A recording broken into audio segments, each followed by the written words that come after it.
Welcome to the Practice You podcast. My name is Elena Brower.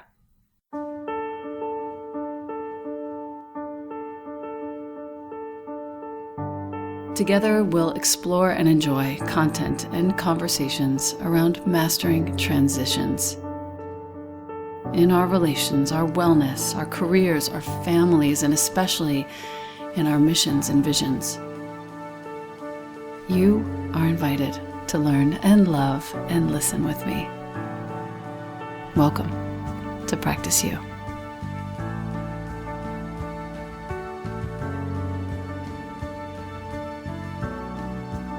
Welcome back to the podcast.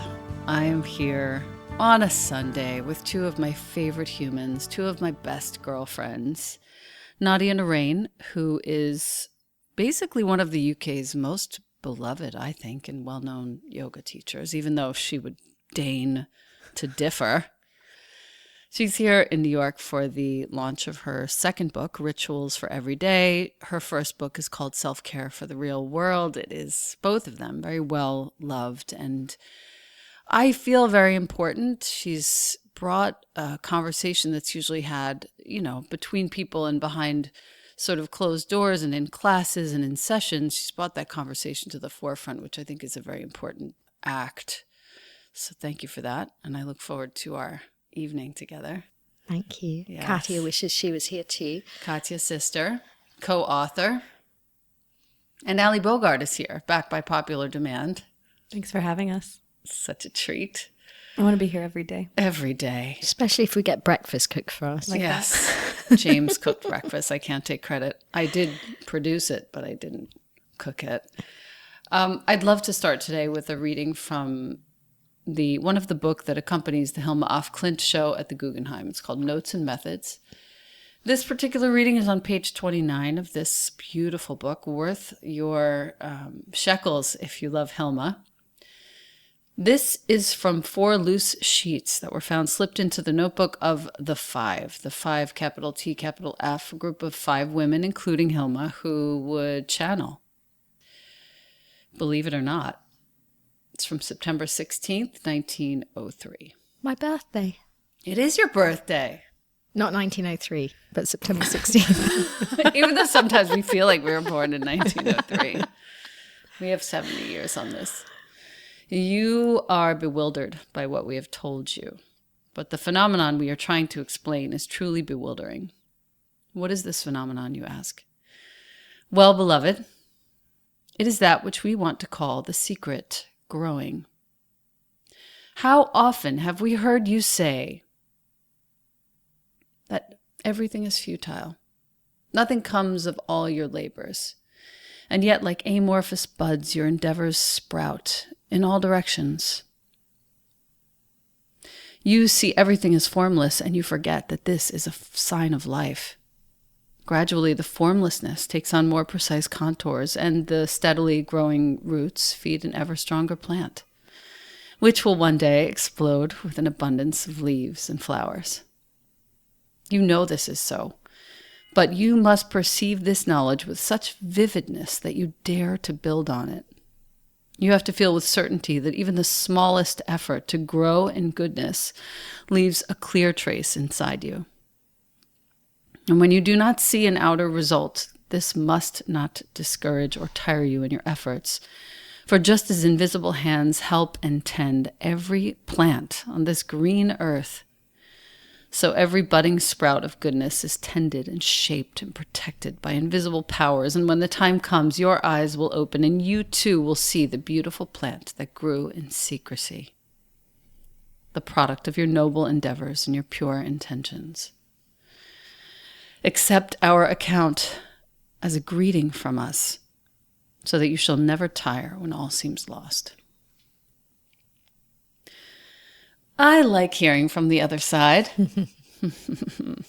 And I think that it's a really nice sort of jumping off point for our conversation, because so much of what we build our teaching, all 3 of us, and so much of what we build our friendship on is this trust in the fact that messages from the other side, from other dimensions, dare I say, and I mean this lumpishly and factually, I don't mean this poetically and woo-woo, that these messages are reaching us all the time were we to listen. And it is what causes and helps us trust in the process of growing. So I thought, not just for the other yoga teachers out there, even though there are so many and it could be helpful for them, but for all the humans, the women, the men who love them, the women who love them, to talk about what it means to grow and to trust that the other side is actually rooting for us and helping us along. It feels like a good topic. That's a great topic. I feel like I talk to my dad more now that he's on the other side than I Right. ever did when he was here. Right. Certainly ask him for a lot more help. Yeah. I think I feel that way about my mom too, for sure. But don't you feel that when you were a younger teacher, that you always felt like you had to make these notes and read these books and try and get the words out? Yes. And then as you get older and you get more quiet, it just kind of comes through you, but you don't understand that when you're newer and younger at it. And sometimes I shock myself and I'm like, oh, where did that come from? That was knew good. that. That was really good. Yeah. I can't remember what it was, but it was good. It's in the hard drive. Yeah, that's nice, actually. For those of you, if you're a younger teacher, let's say, and you're just coming up and you're, teaching 5 to 20 classes a week, bless your heart, just know that you can, of course, continue studying and, of course, continue taking notes and, of course, continue building your repertoire of what you understand, but also continue to build your trust in the fact that you're being guided. Mm-hmm. All the information is coming through you when you're actually practicing rather than always taking notes to try and get the words down or the right move down. Mm-hmm. Do you know what I mean? Yeah, that's really nice. I had to learn that a long way. I would so often stop practicing and I still do. Stop practicing, take a note. I don't want to forget this. You never really look back at the note, but you kind of remember the experience. In your body. In your cells, yeah. It's a recording. But hand in hand with this concept of the other side and listening to guidance that helps us, we have to have the conversation that it is us. So it's another voice inside or a place inside that is speaking to us as us. Like it helps me not to think of the other benevolent realms as other. But in fact, a part of you. Yeah. Part and of that us. There's a befriending, like we need each other as we are each other. So remembering, and this is for not just for yoga teachers, but for everyone, Yeah. remembering that you possess, what's the word? It's not possess.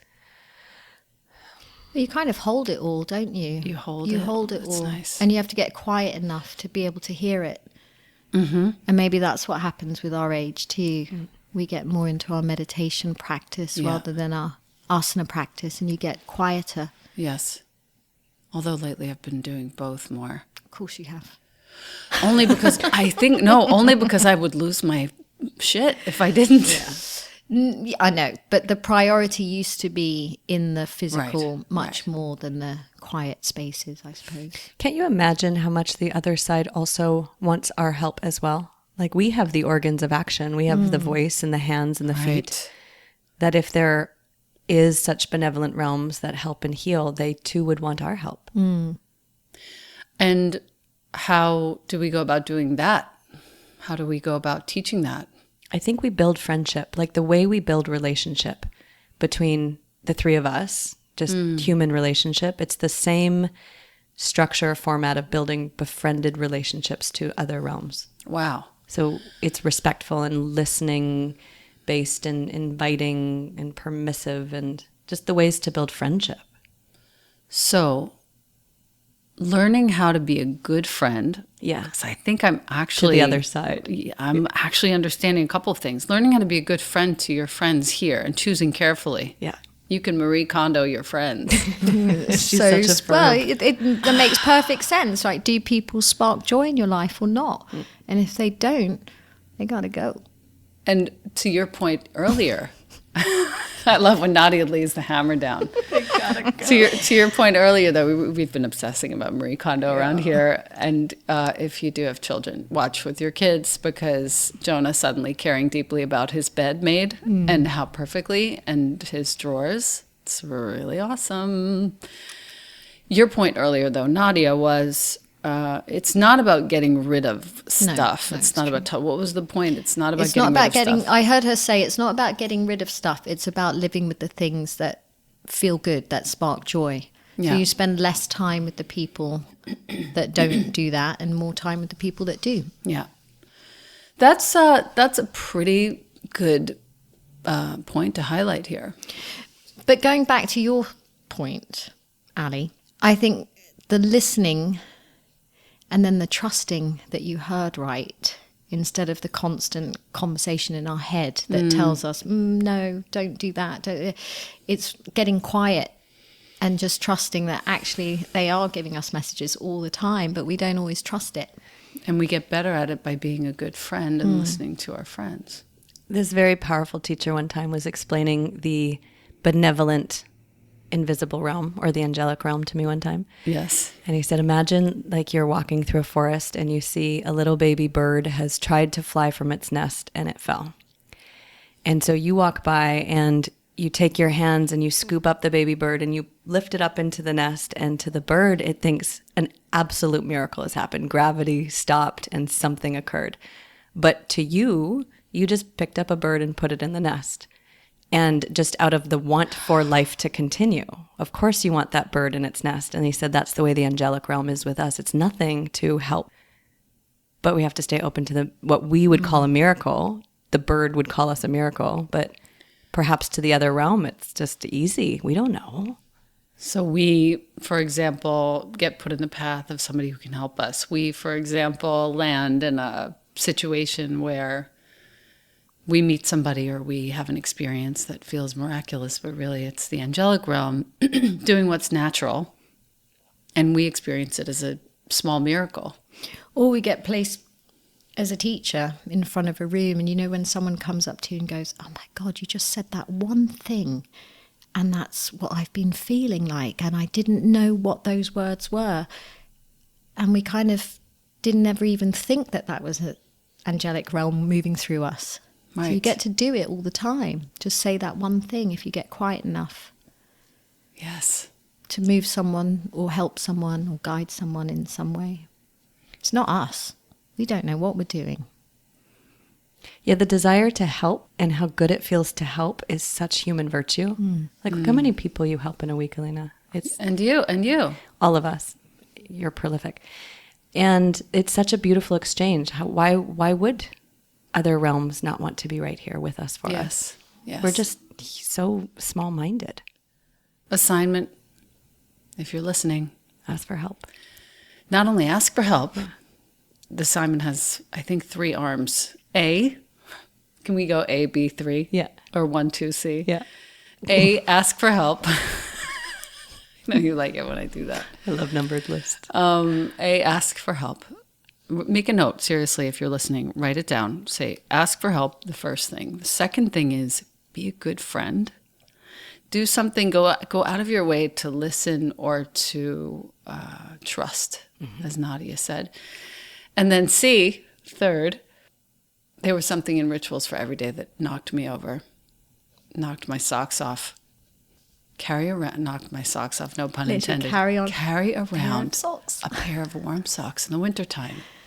Yeah. And in case you come across somebody who's cold, you can give them a pair of socks. I got tears. Just straight up tears. Picturing you. Here's what I picture.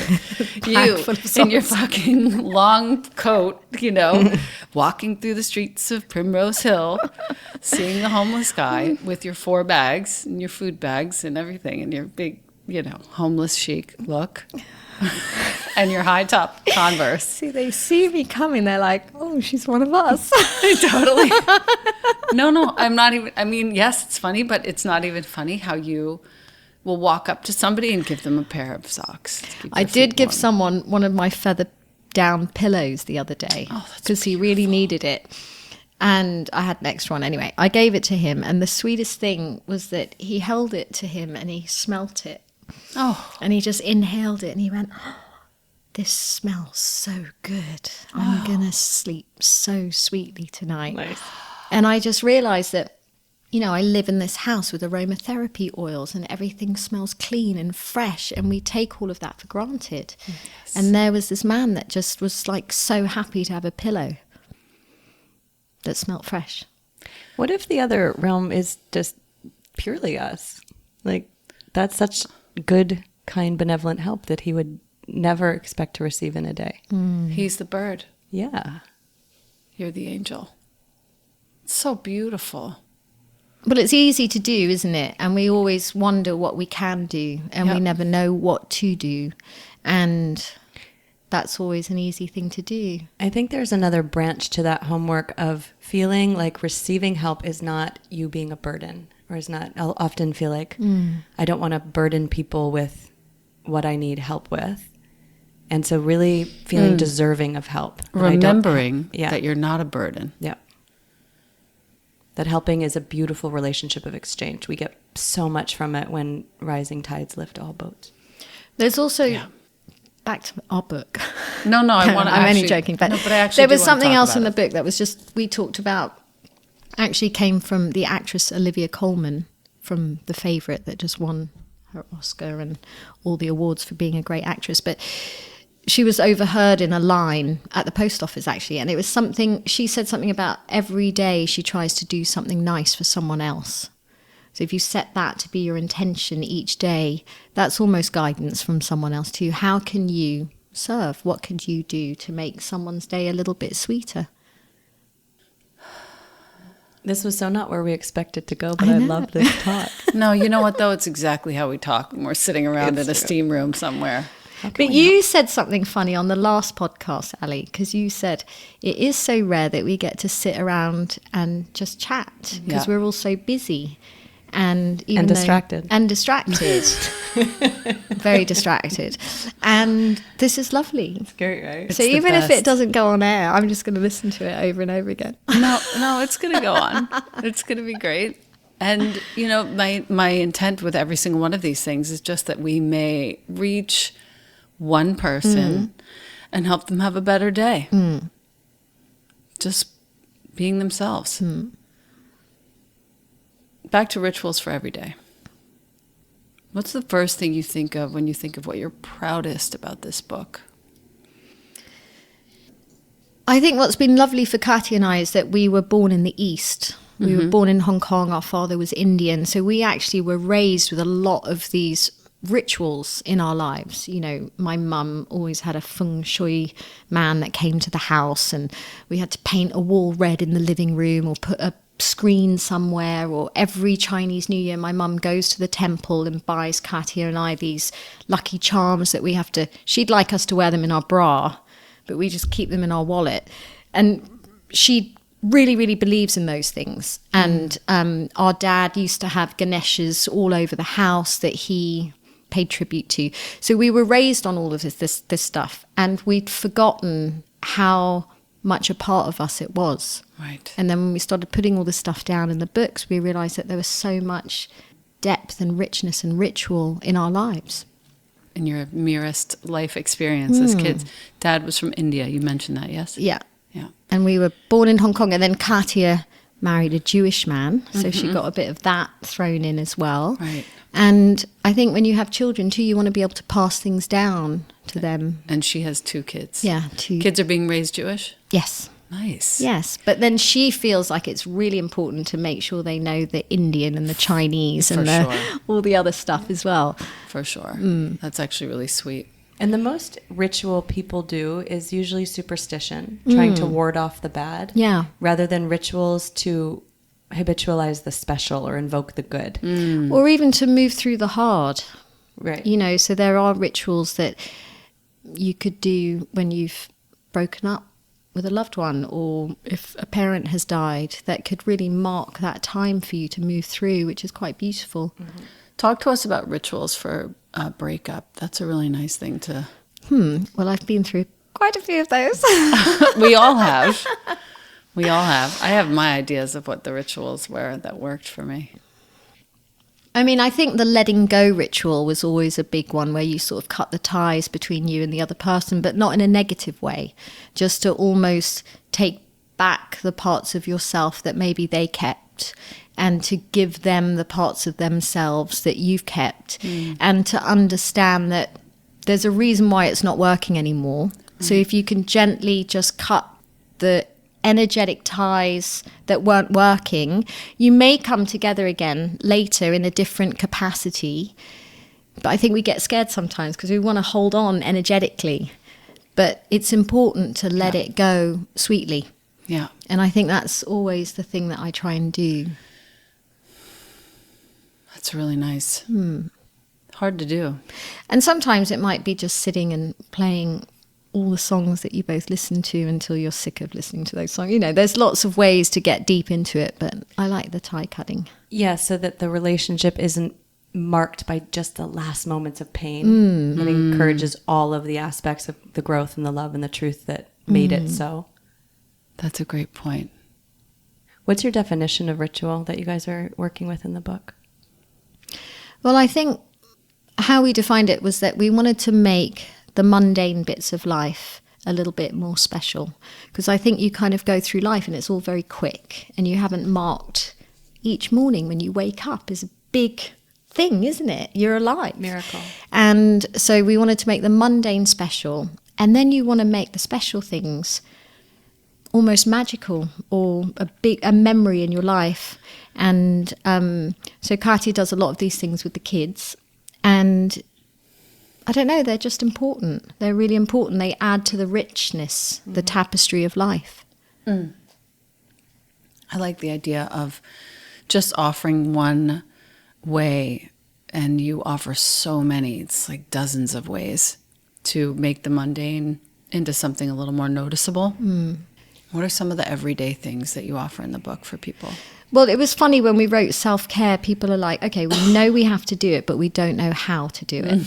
And so I think rituals was a bunch of recipes of this is how simple it can be. And it could be as simple, there's a beautiful one to do in the winter mornings. And we were doing them in London, and then Katia's 12-year-old started doing them. And she come downstairs, and Jonah's sitting there at 6 o'clock in the morning with his little homework books. And we just lit candles around the house in the morning. So you didn't really turn any lights on, but you just had this beautiful glow of candlelight on the dark mornings, because it's always a bit depressing in the winter when it's dark. And just little things like that are so beautiful and magical. Or just sitting with your cup of tea, and instead of checking your phone while the kettle's boiling or the coffee's brewing, you could just sit and meditate for 5 minutes. That's a little ritual in itself, is just to be able to pause and set an intention for the day. One thing that I've been really impacted and touched by is how you are constantly in the ritual of making pujas and altars. What do you do when you go to specialize something? You know, so it's a book, or it's a project, or it's the apartment. What do you do? Just the other day, so like I said, I'm about to do this Tuesday night event with Nadia and Katia at ABC, which is the puja altar inspiration central of my life. And ABC Carpet and Home on the corner of 19th and Broadway in New York City. If you haven't seen it, go to ABC Carpet and Home online. It's absolutely stunning, and you are going to want to spend all your money. In light of that, I took the 2 copies of Nadia and Katia's books, both of them.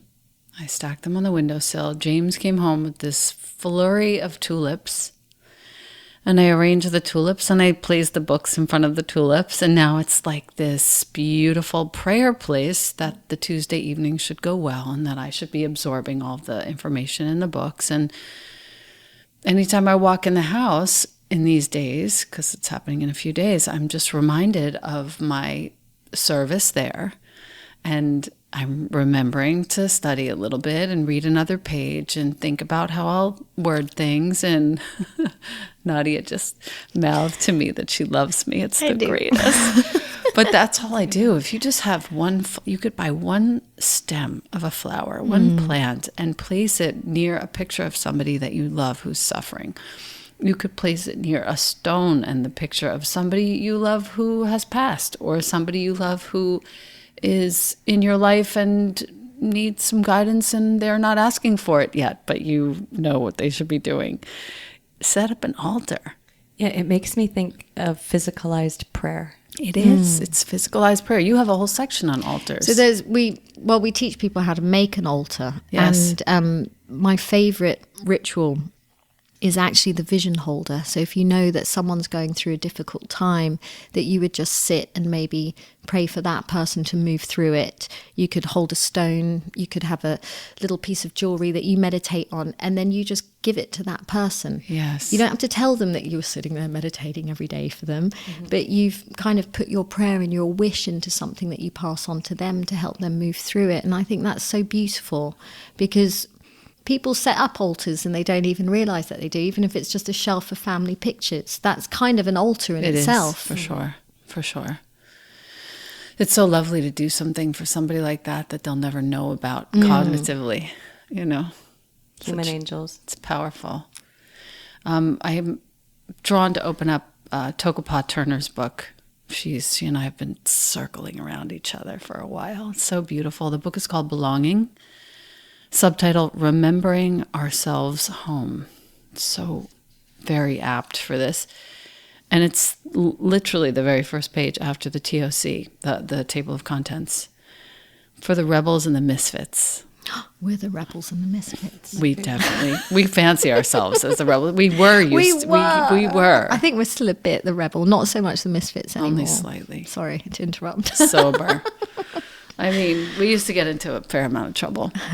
For the rebels and the misfits, the black sheep and the outsiders, for the refugees, the orphans, the scapegoats, the weirdos, the uprooted, the abandoned, the shunned, and invisible ones.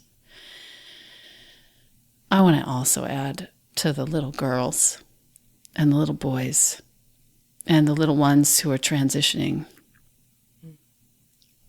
May you recognize with increasing vividness that you know what you know. May you give up your allegiances to self-doubt, meekness, and hesitation. May you be willing to be unlikable, and in the process, be utterly loved. May you be impervious to the wrongful projections of others, and may you deliver your disagreements with precision and grace. May you see with the consummate clarity of nature moving through you that your voice is not only necessary, but desperately needed to sing us out of this muddle. May you feel shored up, supported, entwined, and reassured as you offer yourself and your gifts to this world. And may you know for certain that even as you stand by yourself, you are not alone. Nice. Yeah, very that's appropriate. That's very appropriate for right now.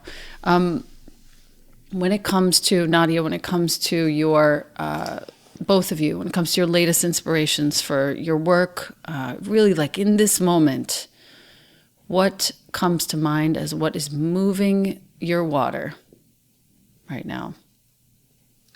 Moving my water is... Is that the same as rocking your boat? Word. Yeah. Word. Rocking your boat, moving your water.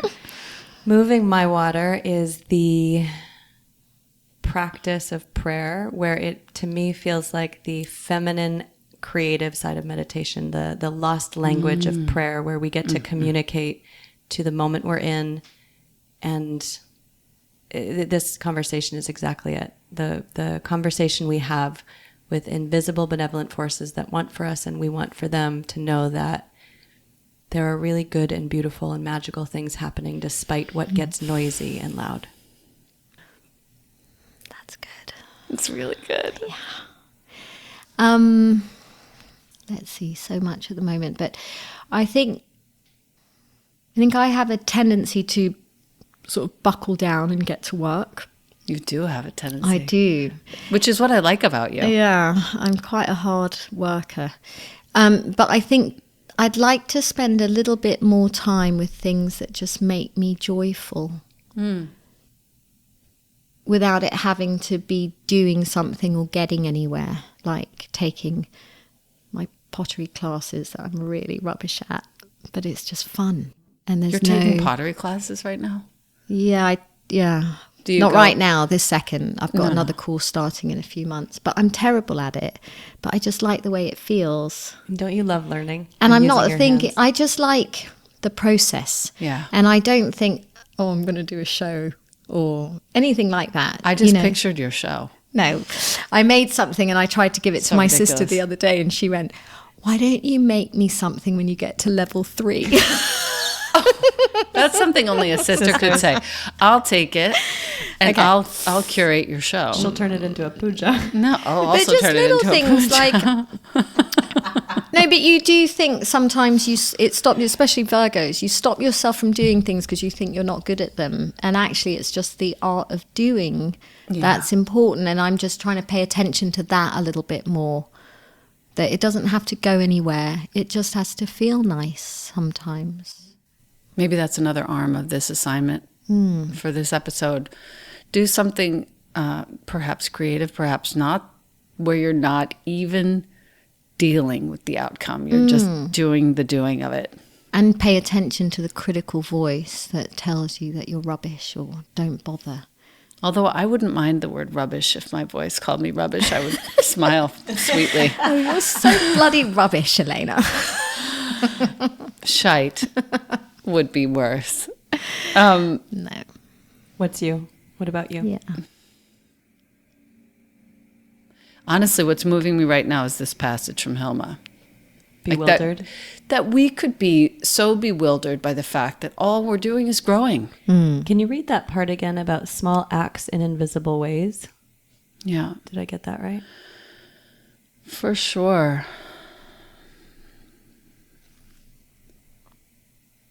You see everything as formless, and you forget that this is a sign of life. Gradually, the formlessness takes on more precise contours, and the steadily growing roots feed an ever stronger plant, which will one day explode with an abundance of leaves and flowers. You know this is so, but you must perceive this knowledge with such vividness that you dare to build on it. You have to feel with certainty that even the smallest effort to grow in goodness leaves a clear trace inside you. When you do not see an outer result, this must not discourage or tire you in your efforts, for just as invisible hands help and tend every plant on this green earth, so every budding sprout of goodness is tended and shaped and protected by invisible powers, and when the time comes, your eyes will open, and you too will see the beautiful plant that grew in secrecy, the product of your noble endeavors and pure intentions. Do you know what it made me think of a little bit? Was I was thinking about probably all of us when we were first starting out For and how sure. we used to travel all across the world and study with teachers, and we never really thought that we were doing it to be where we are now. We were just doing it to grow Get better. and get, And out of love. yeah, it was out of love and just to grow in so many ways. And then all of a sudden we arrived here. Am I a bad person if I wanted to do it to get better at my craft? I don't think you really did at the beginning. Vanity, don't worry. No, I don't think you really did at the beginning. You didn't go to Guru Mai to get better at your craft. No, you actually, went there that's to very grow. true. I went there because I was worried that my life wasn't going in the right direction, and she represented something. I think to me. you thought you were doing it to get better at your craft, but you weren't really. All I know is I saw that picture, and I was like, I'm going to that lady. I'm going there. That was early. That was 2000, 1999, 2000. I remember. Yeah. Oh my God, we've known each other that long. Mm-hmm. Good Before that. grief, dude. We met in 1998. I just realized it's 20 yeah, years. it was just before you went there. Wow. I'll never forget the first time at Nadia. It was at Ohm. Nobody forgets the first time they met Nadia. No. We were at Ohm. This is a shout out to Cindy Lee. quite an impression, do I? Cindy Lee on 14th Street, right? It was on 14th Street. You were wearing a white shirt. I As remember I that do. because I was like, oh, that's a good look, wearing a shirt as a yoga teacher and not yoga clothes. Oh, like a white button down Yeah, shirt. like a white button-down shirt. But I was just thinking about how some of the things that we did, we were sort of guided in that direction, really.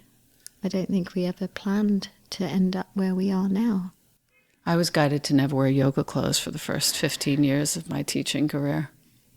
You inspired a lot of us. Yeah, not a big fan. Well, anything else that we want to touch on, either in the realm of Hilma and the witches, the good witches, or growing that seed of goodness within us, or rituals for every day? I mean, it's all kind of the same conversation, but is there anything that I'm forgetting? I would say for myself, and what my good counsel would be for anybody right now is don't do anything alone. Don't do anything alone. Yeah. Even if it's imploring the other forces or asking a good friend, I think loneliness is creeping into dangerous places, and it need not. There's so much support and there's so much love, and that to just take a friend by the hand, invisible or otherwise, past or otherwise, and not be in it alone is, I think, super important. I heard this crazy thing that by 2020, next year, the World Health Organization said the number one pressing health concern was depression, anxiety from too much isolation and loneliness. Yeah. Beyond any of the malarias or any of those is mental disorders and mental illness. And add to that, the whole conversation that our friend Luke Story is having on the Lifestylist podcast, episode 191. Don't miss it. What's it about? Dr. Jack Cruz is just a little crazy and just a little right. My favorite combination. Oh, man. The 5G apocalypse. Oh, I'm scared. Okay, so basically what's being caused is a third unnatural Van Allen belt around the Earth. A stratospheric, not naturally formed belt that actually holds in all the radiation that we're emitting. It's caused by the radiation and then serves to hold it in closer to us, so that all of these children that are growing up now with phones, with technology, are now basically getting, this is so scary, demyelinated. Oh, very interesting. You know, your myelin sheath is what covers your synapses in your brain. It's Gives you a basically buffer. it's a buffer. It's an insulation around that synapse. If you lose or your myelin gets degraded, you can't think clearly. You can't develop correctly. There are so many functions that aren't going to work properly. How do you fix it? We all know it's omega-3s, it's B12, it's all the things that we do and eat to protect the body and feed the gut, feed the brain. Yeah, be in nature, forest bathe. And be in nature, exactly. And that's what Dr. Jack says. The most important thing we can do right now, along with your comment on not being alone, even if you feel like you're asking for help from the other side or from a dear friend, he also said, just make sure that you get in with the trees as often as you can, because Those are good friends. they're feeding us. The tree hugging. I am a tree hugger. Oh, Nadia, when you started hugging get trees, I busted nearly fell all over. the time. It's the best.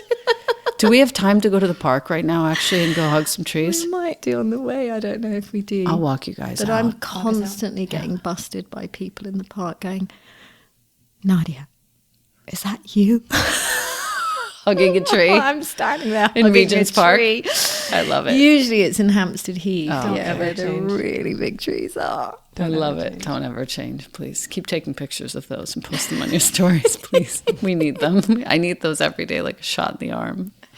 But I think that's also where, you know, when we go to yoga class and we're together, or we go to our spiritual practices and we're all together, that's where those practices really feed us. Phone off and just being with one another. Yep. I think that's a great place to close. Thank you both so much for being here. I love you so much, both of you. Thanks for having us. I'm looking forward to your book launch. And then, Allie, I know we're going to, for you, if you're listening and you're wondering, Allie and I are going to do our Q&A session. I promise. It's coming soon. And we have logged your questions that you've left us in various places, and we're going to address them. as soon as possible. It's not a question and answer. It's going to be more of a question and more questions. Right. Question and question. Excuse me. Totally. And our best guess. Questions and our best guess. Right. Because we know nothing. Nothing. Very little. Thank you, listener. We love you very much. Love you. Thank you.